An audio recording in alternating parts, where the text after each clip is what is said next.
Wong Cina iku, Tiongkok iku ora terlena dengan kesenangan sesaat.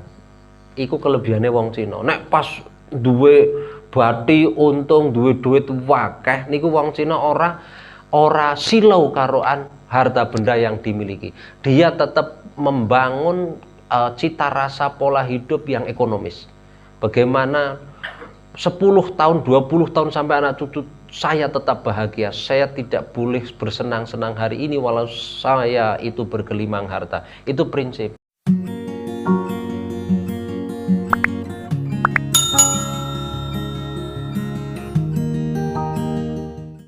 Assalamualaikum warahmatullahi wabarakatuh.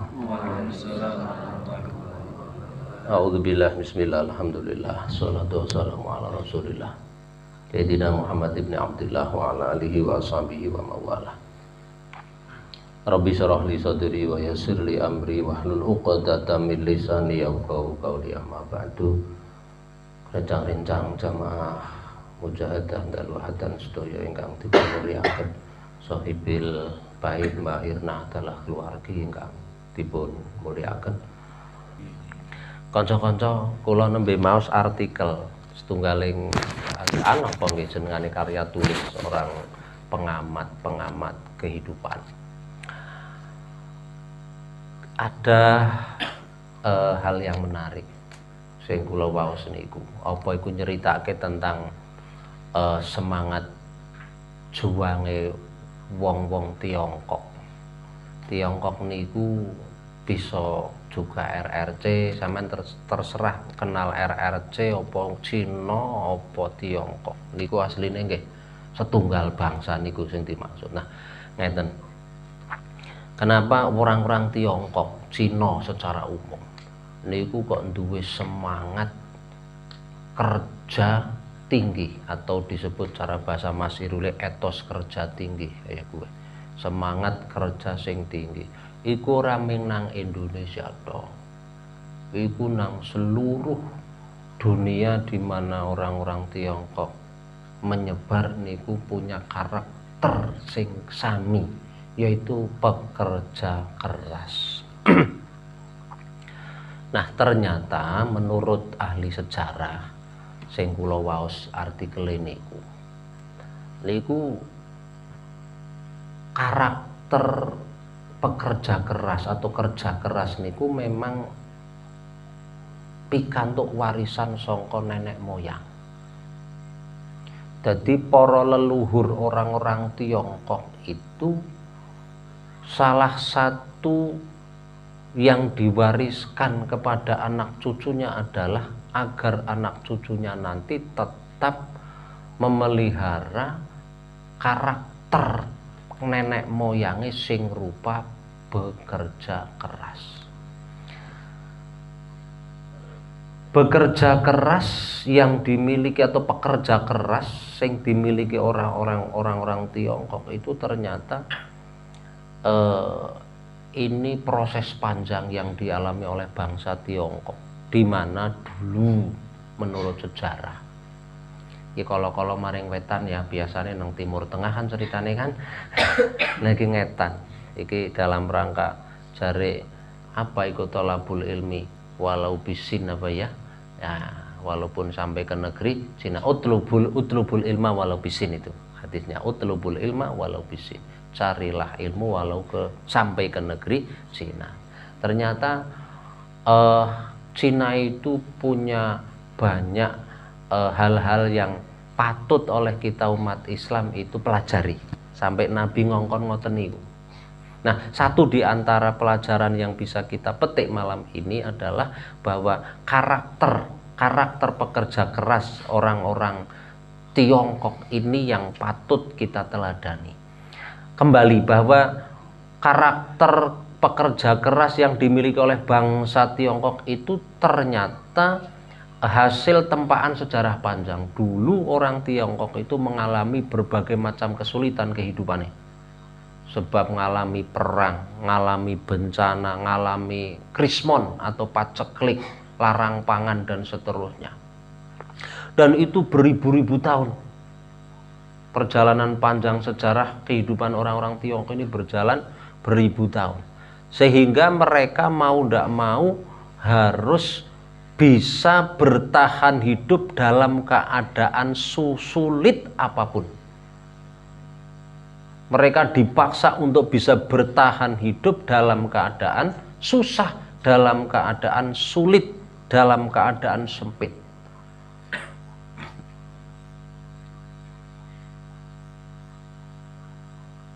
Peri kehidupan orang-orang Tiongkok dulu itu adalah ketahanan pangannya dari sektor pertanian. Dari sektor pertanian dulu. Dari sektor inilah mereka dalam menghadapi berbagai kesulitan bagaimana dengan bertani tetap bertahan hidup. Nah, kita sama-sama tahu kalau namanya kehidupan secara geografis ya, Tiongkok itu termasuk negara yang punya iklim dingin juga Mas Irul ya. Nah, kadang-kadang musim salju, tidak seperti di Indonesia yang tropis begitu. Di Tiongkok itu termasuk musim dingin. Kalau musim dingin datang, wah ya ora iso bertani cak. Tidak bisa. Permukaan buminya itu kena apa? Salju. Tidak bisa. Nah, dan berbagai macam ujian kesulitan. Lah akhirnya mereka kemudian, dan ini beribu-ribu tahun, perjalanan sejarah seperti ini beribu-ribu tahun. Akhirnya mereka mendapati pelajaran dari kehidupan bahwa yo opo carane iso bertahan hidup dalam suasana, dalam situasi sulit. Kalau di Indonesia ada istilah apa namanya, pepatah bahwa berakit-rakit ke hulu, berenang-renang ke tepian ya. Bener ya? Nah,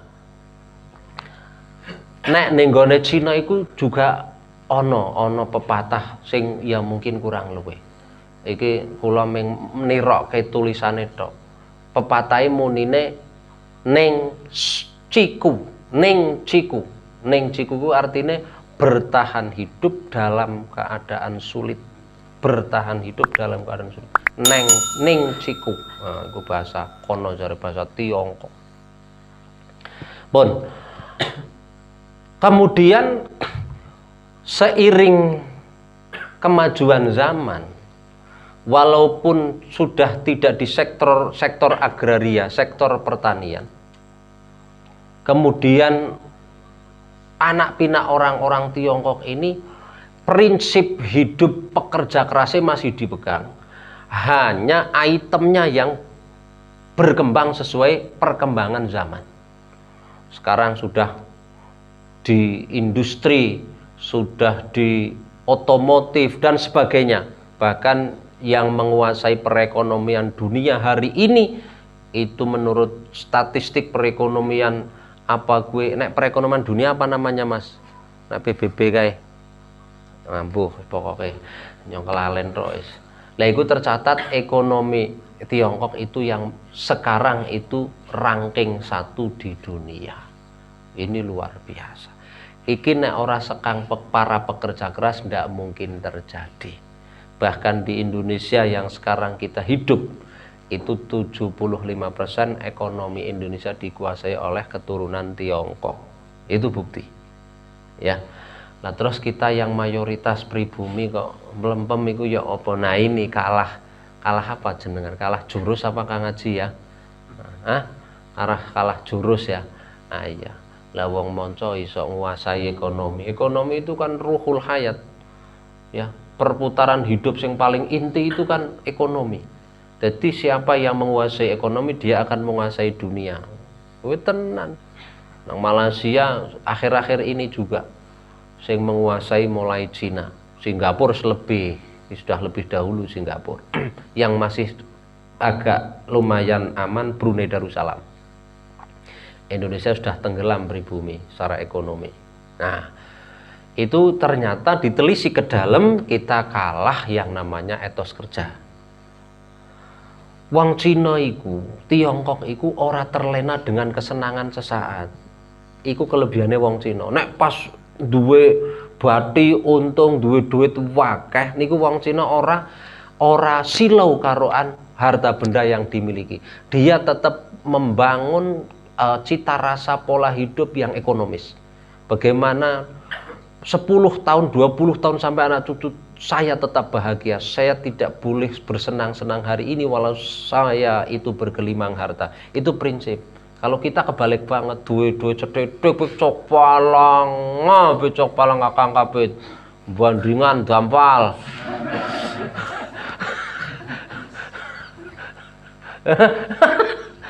Jebule ora ketang babang, bapak pokoke dampal wis pokoke ya. Jadi kita itu jauh sekali, jauh. Jadi tidak mikiri esok hari kayak apa itu kita ini. Kalau mereka itu tidak silau dengan harta benda banyak itu orang-orang Tiongkok, karena mereka yang dipikirkan bagaimana anak cucu saya nanti. Nah, kalau kita bagaimana saya sekarang, ya kan? Nah, artinya ini ada pelajaran teman, maksudnya. Ini koreksi, ini muhasabah bahwa ada pelajaran penting walaupun ini datangnya dari negeri tirai bambu, ya. Negeri gajah gajah putih, panda ya, negeri panda, itu bisa kita jadikan sebagai teladan lah, bahwa kalau hari ini kula panjenengan sami masih hidup di bawah standar kelayakan lah ya, rata-rata kayane sih seneng karo sulite akeh sulite dewek sia, kurang karo luwe akeh sering luwe apa akeh sering kurangi. Nah, gitu ya. Nah, itu kan asline angger ndeleng apa jenenge standar definisi miskin, definisi fukara. Dhewek niku asline miskin asline. Wong miskin gue kebutuhan karo pendapatan kathah kebu. Lah dhewek nang kono apa ora? Lah, berarti miskin apa sugih? Nah, sugih. Miskin apa sugih berarti? Miskin, mulane umai pada ditotoli ya. Nah, itu pas iku setempel iku. Ya memang begitu dan itu fair. Memang nyatanya begitu. Enggak apa-apa. Satu sisi loh ya, satu sisi itu memang begitu, status kita itu begitu, antara kebutuhan karo pendapatan itu isih kathah kebutuhan. Itu nang orang yang definisi miskin yaitu kalau fakir, tidak punya pendapatan, tidak punya pekerjaan, tidak punya duit, tidak punya pekerjaan, itu fakir. Kalau miskin punya kerjaan tapi kurang memenuhi kebutuhan, lah itu namanya miskin. Lah kita ini seringnya itu kurang dari pendapatan. Nah berarti kita itu apa? Miskin. Sesungguhnya hidup miskin itu tidak diingini oleh siapapun, tidak. Termasuk kalau sampean saya kira. Tidak boten pengen urip kok miskin, urip kok kurang, ora pingin. Sopo sing kepin, Mbak, ndak ada yang mau. Cuma kenyataannya kan memang begini ini sudah, ya kan? Nah, terus ya apa iku? Nah, sarane kula sampean kabeh yaiku diantarane salah satune kudu bisa berani ngeribah datang nasib. Innallaha la yughayyiru ma biqaumin hatta yughayyiru ma bi anfusihim. Allah iku ora bakal ngerubah nasibe setunggaling kaum kecuali kaum iku sing gelem ngerubah nasibe awake dewek. Dari mana kita merubah nasib kita? Dari pertama etos kerja dirubah dulu. Semangat kerja kita tumbuh kembangkan. Wis pokoke ya apa gue anak kesempatan, oh iya kepriye carane? Cari inovasi, cari terobosan, cari solusi, cari jalan keluar. Piye carane ngono? Jadi itu yang pertama, tanamkan semangat bekerja atau bekerja keras, itu tanamkan. Lah wong Tiongkok si awit biyen si sing terkenal komunis, negara mayoritas komunis Mas Irul ya. Itu lebih dominan orang-orang anti Tuhane daripada yang bertuhan. Itu sampai hari ini Tiongkok itu. Ya Buddhisme ya ada, kemudian Buddha ya ada, Islamnya ya ada, Kristennya ya ada, tapi yang paling kuatah niku komunis niku. Artinya begini, dengan semangat kerja keras tanpa melibatkan Tuhan aja mereka bisa menguasai dunia. Lebih-lebih kita yang beriman kudune, ya kan? Kudune kita punya Tuhan. Lah kok iso tetep kalah ke priye? Nah, lah iki kalah berarti nang etos kerja. Berarti peran doa dan kerja fisik itu ternyata prosentasenya sebagian pakar itu ono sing ngendikaken 75% itu kerja fisik, 25% itu doa. Itu kombinasinya. Dongane kemrukut man, tapi orang nyambut gawe. Lah ya ini sudah. Karena orang donga belas tapi kerjane kemrukut, ternyata tampil menjadi the champion, the winner, pemenang pan aji ya. Mulane aji bejane jam pira pokoke ya motor coba gas begas ya ora. Nah, jam 8 jam 9 wis wangsul wis gembol duit. Alhamdulillah iki contoh bujang sing perlu dicontoh iki ya. Ini pekerja keras ini. Aji jam 2 bengi wis tangi aji. Mbuh Kang Kapit.